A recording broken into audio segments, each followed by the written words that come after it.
Hi, welcome back to my channel. ಹೇಗಿದ್ದೀರಾ? ಎಲ್ಲರೂ ಚೆನ್ನಾಗಿದ್ದೀರಾ ಅಂದ್ಕೊಂಡಿದ್ದೀನಿ. ಯಾರೆಲ್ಲ ಇನ್ನೂ ನನ್ನ ಚಾನಲ್ಗೆ ಸಬ್ಸ್ಕ್ರೈಬ್ ಆಗಿಲ್ವೋ ಬೇಗ ಬೇಗ ಹೋಗಿ ಸಬ್ಸ್ಕ್ರೈಬ್ ಆಗಿ, ಲೈಕ್ ಮಾಡಿ, ಶೇರ್ ಮಾಡಿ ಅಂತ ಹೇಳ್ತಾ, ಮತ್ತೊಂದು ನಾನು ನಿಮಗೆ ಒಂದು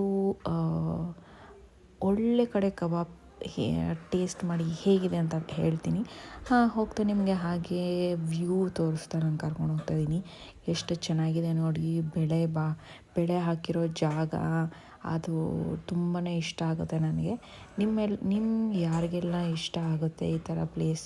ಸೊ ನಾವು ಮಾತಾಡಿಕೊಂಡು ಮುಂಜಾನೆ ವೇಳೆಯಲ್ಲಿ ಮಾತಾಡಿಕೊಂಡು ಅದು ಇದು ಇರುತ್ತಲ್ಲ ವಿಷಯ ಮಾತಾಡಿಕೊಂಡು ಆರಾಮಾಗಿ ಹೋಗ್ತಾಯಿದ್ದೀವಿ. ಒಂದು ಒಳ್ಳೆ ಕಡೆ ಕಬಾಬ್ ತಿನ್ನಿಸ್ತೀನಿ ಅಂತ ಕರ್ಕೊಂಡು ಹೋಗ್ತಾಯಿದ್ದಾರೆ. ನೋಡೋಣ ಹೇಗಿರುತ್ತೆ ಅಂತ. ಇಂಥ ಜಾಗದಲ್ಲಿ ಎಲ್ಲಪ್ಪ ಕಬಾಬು ಅಂತ ನಾನು ಯೋಚನೆ ಮಾಡ್ಕೊಂಡು ಹೋಗ್ತಾಯಿದ್ದೆ. ನೋಡಿ ಎಷ್ಟು ಚೆನ್ನಾಗಿದೆ ವ್ಯೂ. ಇಂಥ ಕಡೆ ಕಬಾಬ್ ಯಾರು ಹಾಕ್ತಾ ಇರ್ತಾರೆ?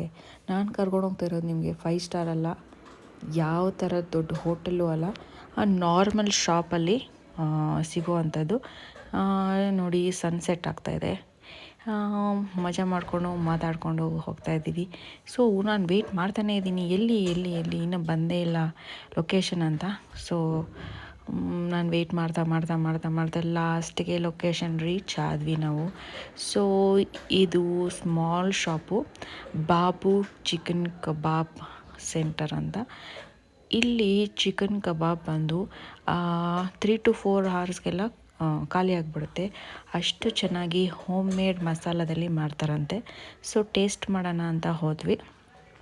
ನಾನು ಮಾಡಿರಲಿಲ್ಲ ಟೇಸ್ಟು, ಅವರೆಲ್ಲ ಮಾಡಿದರು. ಸೊ ನಾನು ಟೇಸ್ಟ್ ಮಾಡೋಕ್ಕೆ ಅಂತ ಹೋದೆ. ಸೊ ನನಗೆ ಚಿಕನ್ ಕಬಾಬ್ ಎತ್ಕೊಂಬರ್ತಾಯಿದ್ದಾನೆ ನಮ್ಮ KG. ಸೊ ನಾನು ಟೇಸ್ಟ್ ಮಾಡ್ತಾಯಿದ್ದೀನಿ ಈಗ. ಅದಕ್ಕೊಂದು ಚಟ್ನಿ ಆಮೇಲೆ ಆನಿಯನ್ ಕೊಡ್ತಾರೆ. ಸೊ ನಾನು ಟೇಸ್ಟ್ ಮಾಡ್ತಾಯಿದ್ದೀನಿ, ತುಂಬ ಬಿಸಿ ಇದೆ. ಸೊ ಟೇಸ್ಟ್ ಮಾತ್ರ ಸಖತ್ತಾಗಿತ್ತು. ನೀವು ಕೂಡ ವರ್ತೂರಲ್ಲಿ ಸಿಗುವಂಥ ಬಾಬೂಸ್ ಚಿಕನ್ ಕಬಾಬ್ ಟೇಸ್ಟ್ ಮಾಡಿ ಅಂತ ಹೇಳ್ತಾ ಮತ್ತೊಂದು ಮಿನಿ ವ್ಲಾಗಲ್ಲಿ ಸಿಗ್ತೀನಿ. Okay, bye, love you all, take care. Chicken kebab ಮಾತ್ರ ಸೂಪರ್. ಬಾಯ್.